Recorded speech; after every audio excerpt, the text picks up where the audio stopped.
여야 대선 주자들의 레이스 살펴보겠습니다. 더불어민주당 이재명 후보는 청년 간호사들과 만나고 새해 들어서 처음으로 다른 후보들과 한자리에 모이는 행사에도 참석합니다.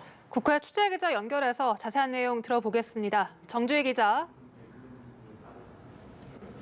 네, 이재명 후보는 오늘 오전 10시 반부터 서울 강서구의 이화여대 서울병원에서 청년 간호사들과 간담회를 갖고 있습니다. 이 후보는 간호사 처우 개선과 권익 증진의 필요성을 공감하고 간호법 제정에 노력하겠다고 강조하면서 필수 보건의료 서비스를 제공하기 위한 공공의료 강화 메시지도 냈습니다. 오후에는 프레스센터에서 열리는 대구 경북 신년회에 참석하는데 국민의힘 윤석열, 국민의당 안철수 후보와 한자리에 모입니다.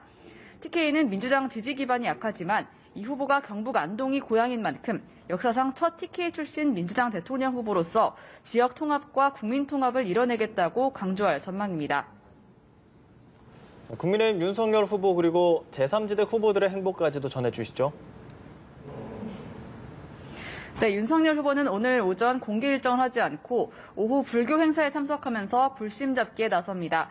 부처님의 자비로 지치고 힘든 이웃들이 소외되지 않고 상생하는 나라를 만들겠다는 메시지를 전할 예정인데요. 민주당이 불교계와 정청래 의원의 이른바 불교 폄훼 발언으로 갈등을 빚고 있는 틈을 공략하는 것으로도 해석됩니다. 윤 후보는 오전에는 59초 쇼츠를 통해 공직자 재산 공개 데이터베이스 일원화 공약과 나이 셈법을 국제 표준인 만 나이로 통일하겠다는 공약을 발표했습니다. 한편 국민의당 안철수 후보는 이재명, 윤석열 후보와 함께하는 일정 외에도 복지국가 실천연대 정책 간담회에 참석하고 정의당 심상정 후보는 숙고의 시간을 끝내고 대국민 메시지를 발표하며 선거운동에 복귀합니다. 어제 저녁 MBC가 유튜브 매체 서울의 소리와 윤석열 후보 부인 김건희 씨의 통화 녹음을 방송했는데 이 정치권 반응은 어떻습니까? 네, 양당은 여론에 미칠 파장을 살피면서 엇갈린 평가를 내놨습니다.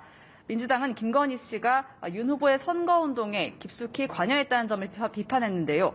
추미애 전 법무부 장관은 SNS에 길 잃은 보수 정당을 완벽하게 접수한 김건희 씨라며 윤 후보를 커튼 뒤에서 조종하는 김건희 씨는 마구 내지르는 최순실보다 은근하고 영악하다고 썼습니다.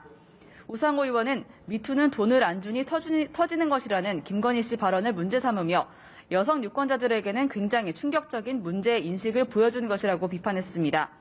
국민의힘은 서울의 소리와 MBC를 겨냥했는데요. 권영세 선대본부장은 단순한 불공정을 넘어 매우 악질적인 정치 공작이라며 정치 관음증을 악용해 후보 배우자에게 씻을 수 없는 낙인을 찍어 정권을 도둑질하려는 자태가 자행되고 있다고 비판했습니다. 그러면서 균형을 맞춰 이재명 후보의 욕설 녹음과 부인 김혜경 씨 관련 사항도 방송해야 한다고 주장했습니다.